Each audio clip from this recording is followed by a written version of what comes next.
What is up, everybody? Welcome to Party on Broad. Today, our Sixers Summer League coverage continues, and we've got a great guest, the best Sixers insider around. He is Austin Krell of 97.3 ESPN. Man, give him a follow on Twitter at NBA Krell. I'm telling you, the best of the best. What's going on, Austin? What's going on? It's a random guy I just met for the first time ever and have never, ever worked with or done content with before. How are you? I'm doing well, man. If anybody knows Austin and I, like literally my first podcast with that man right there, man. It's been a while. Happy to see you succeeding and thriving at 97.3, man. I'm just so happy, man. He does so many writings on the Philadelphia 76ers as well. Just an amazing writer. And I brought him in because the Sixers have played 4 Summer League games. They have a game tonight here against the Mavericks. We're talking Jaden Springer to lead it off, man. I'm going to throw it to you, man. What are your impressions of Jaden Springer, and what kind of impact do you think he can realistically make with the 2024 Sixers? My impressions are that I'm concerned, if I'm being honest. With Jaden, you want a guy in his second Summer League or his third Summer League for sure to be ready to pop. And Tyrese Maxey popped his second Summer League, his first Summer League actually, because he had been in the league already. But Paul Reed, his second Summer League, no, maybe it was his third Summer League actually. He popped, and those two played so well that they're like, okay, we've seen enough, take them out. Like, we don't need them anymore. That's how good they were. Jaden Springer hasn't stood out really at all. Defensively, he's got a low center of gravity. He can get into a stance and he'll be fine. He can bother guys and pack the ball, as Nick Nurse said. He's proven that he can do that type of thing at this level. What is going to hold him back, obviously, is the offense, and it's so underdeveloped at this point that, like, I don't know how you can justify keeping him on the floor in meaningful minutes, because unless you're doing offense or defense, you're calling a timeout every other possession to get somebody else in the game. He needs a ton of power from his lower body right now to get into his shot. He can't dribble without being knocked off his path, and then he loses his dribble anyway. He attacks the middle of the lane, he gets engulfed by a body and often gives up jump balls. Right now, he's a decent crasher on the glass. Like, he can get some scores that way. He's an okay catch and shoot 3-point shooter when he has a lot of space, but that's not how it's going to be at this level. And there's not a lot there offensively right now for me to say that I can realistically believe in his upside. And if it's not coming at his third Summer League, when's it going to come? And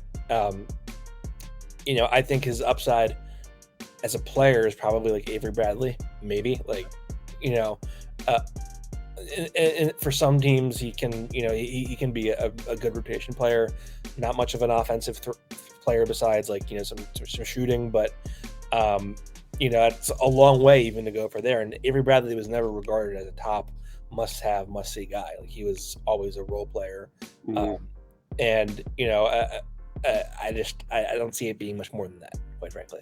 All right, let's roll on to Turquavion Smith, who has turned a lot of heads, especially with his shooting, his instincts in the pick and roll, his ball handling. What are your quick impressions of Turk? He certainly isn't bashful. He will shoot, and he will shoot. Doesn't care about much space. He has no regard for your contests. He does not care. He is going to get shots up, sometimes to sometimes to an ill-advised degree. Although I do think he's like one of their few like self-creating guys right now on some elite teams. That's why he's played a prominent role.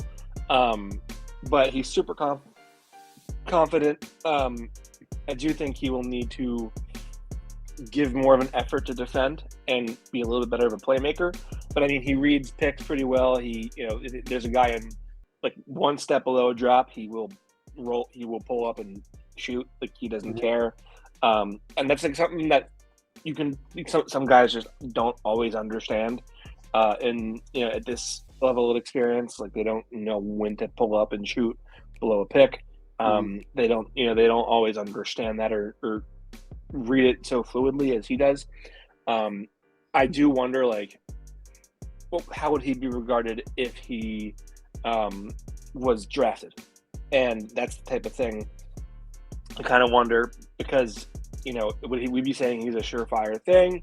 There's something real there if he was drafted versus like he's just a flyer and we'll see if he actually makes anything or if he's any good. I think there are some tools there for sure. Cool. Another guy, man, Ricky Council the fourth, really impressed with his defensive energy, has really impressed with his athleticism. Do you think he has a future with the Philadelphia 76ers? He's actually my favorite of their prospects right now. Like if I had to rank them, I see a good bit of DeMar DeRozan in his game. Wow. He's very comfortable around the elbows and the free throw line.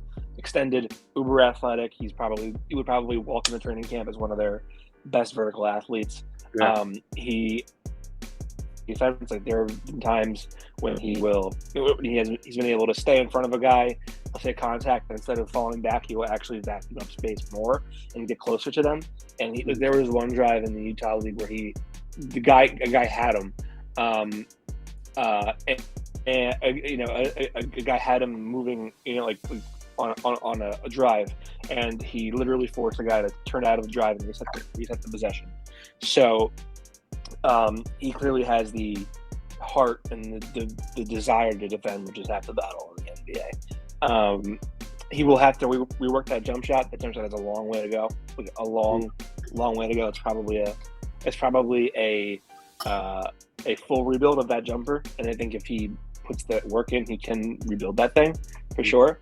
But I like a lot of what I've seen from him so far, just in terms of the intangibles, the comfort level and the willingness to shoot, even if it's like, late in the clock, if it's, he doesn't really care about who's in his way or the defender. He's not afraid of the moment, as he's from what he's shown right now. Doesn't mean he's always making the shots, but he's willing to shoot. He's not afraid to fail. He's not afraid to miss. And as I said, the effort is there. What I like about these two, Ricky Council IV and Turquavion Smith, is they're fit with the Blue Coats, a team that likes to push the pace, shoot threes, run the pick and roll. Both of those guys are a long way away. But like, if you had to guess right now, who between Turk and Ricky has the best chance to get meaningful minutes on the Sixers, who is it? Turk. Yeah, I think there's some perimeter shooting there that Ricky doesn't have yet. I think if you were saying who's the more complete option, I would say it's probably Ricky. But Turk is the one that has more of the spread the floor perimeter game. And I think if there is a time where they're in need of shooting, he would be the guy I would call upon. Okay. All right. Any other players on the Sixers Summer League roster that kind of gained your attention? Javonte Smart, a little bit. But other than that, unfortunately, there's not a lot to be inspired by beyond that. Yeah. All right. Last but not least, who are some? You tell me that you don't love our Tubelis? Yeah, Tubella. It's way easier. Yeah. He's not an NBA player, and I look at Philippe Petrusev like he's not an NBA player. Both of those guys don't move their feet enough. They're not rim protectors. They're not floor spacers. What are they? They're probably Euro players. Just a tip: if you're going to be in the NBA as a big, maybe don't get bumped off your starter post every time. Uh-huh. And in summer league, let alone the NBA. If you do that in summer league, I think you're not. Yeah. So. Yeah. Last but not least, man, this is a tough question because the Sixers were kind of in a grind, whether it's waiting for Dame or waiting for the James Harden trade or Tobias. Especially the last week or two, we've seen a lot of MLE targets kind of fly off the Sixers' radar. In your opinion, do you have any Sixers targets, MLE targets that kind of fit the Sixers' needs at the moment? I mean, obviously a wing, a guy that can defend the 3, the 4. Anybody on your radar? Well, keep in mind that they only have about $5 million because of they have the tax mid level, and they have nothing of the non-tax mid level left. So they can't even use that non-tax mid level. We're looking at $5 million players and veteran minimums. I would say at the moment, although I think there are reasons why he and his camp would be dissuaded from coming to Philly. Watch out. I would just say keep an eye on Kelly Oubre. Wow. I just think that makes a lot of sense. He hasn't been picked up yet. On the other hand, his agent is Tobias Harris's dad. Yeah. I'm not totally sure where Tobias and the organization stand at the moment, especially with the desire to trade Tobias. I don't know where that is. And clearly Terrell Harris thinks that he's been misused a little bit with the Sixers. So I don't know that he would be inclined to steer a player towards the Sixers, especially if he's only getting $5 million. But that is somebody who's available in the market. He is a wing if it's a position in need, and he can shoot the ball. So that would be a guy to watch out for. But right now it's looking as if it's going to be mostly the same too. Mostly the same team. I wouldn't be so sure about a James Harden trade is all I'll say. Yeah. Okay. Some other names you're looking at: T.J. Warren, Justice Winslow, Kelly Oubre was one of them for sure. Terrence Davis, we saw the Sixers linked to in one report that I saw. Any thoughts on those guys? Any preferreds? I think T.J. Warren is a really good name to keep an eye on. He didn't get much of a chance last year because he was injured for most of the year. There is some off the dribble scoring there, some 3-level stuff that he can do. I would certainly take a flyer on that guy, especially if he's at a minimum. I think that's a good wing, some creation there. And I mean, we can sit here and say he's gonna want more money than the $5 million for the veteran minimum. Okay, well then why isn't he signed yet? Yeah. So I mean, there's guys that are still available, and time is running out. So yeah. They aren't offering a ton, or else they'd already be gone. So you might as well try to pitch someone oncoming, unless they're saving a roster spot or two for a trade, which I don't foresee on the horizon in the near future.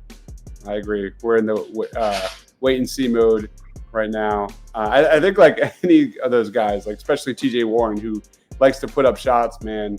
You look at that 3 spot for the Sixers, man. There's opportunity, man. There's a real opportunity to get minutes. But thank you for coming on, Austin Krell. Where can we find you, man? What do you got going on at 97.3 ESPN? You can always find me covering the Sixers at 97.3 FM ESPN. Try saying that 6 times fast. I had to say it today for the first time on a mic. That was not easy. I was I had to remind myself that I was not the painted lines anymore. I am now 97.3 FM ESPN, South Jersey. So just be on the lookout for any articles and a mailbag coming out tomorrow. Hopefully, I will have game story for tonight, summer league action, and hopefully another story connecting Nick Nurse and Pat Beverly and Mo Bamba. Love it, man. Go check out all of his work at 97.3 ESPN. He is also the host of the Feed to Embiid podcast, an amazing Sixers podcast at NBA Krell on Twitter. It's amazing, Austin, how full circle we have come, because some of my first work when it comes to YouTube and Sixers content was covering the Sixers versus Raptors series when Kawhi hit that shot. That was literally me and my man Austin covering that entire playoff run, and now Nick Nurse is in Philadelphia, man. It's crazy. I don't remember exactly what it was. Either you were so depressed after Game 7 that you didn't want to pod, or forget what the reasoning was. But one way or another, we didn't end up podding together for Game 7. But there was other pods we definitely did. Yeah. So that was where it all started about 5-6 years ago. Yeah. Or no, 4 or 5 years ago. Yeah, crazy, man. Again, thanks for coming on, Austin. We'll have you on again soon. Yeah, thanks for watching, guys. Hit that like, hit that subscribe button. We'll catch you on the next Party on Broad.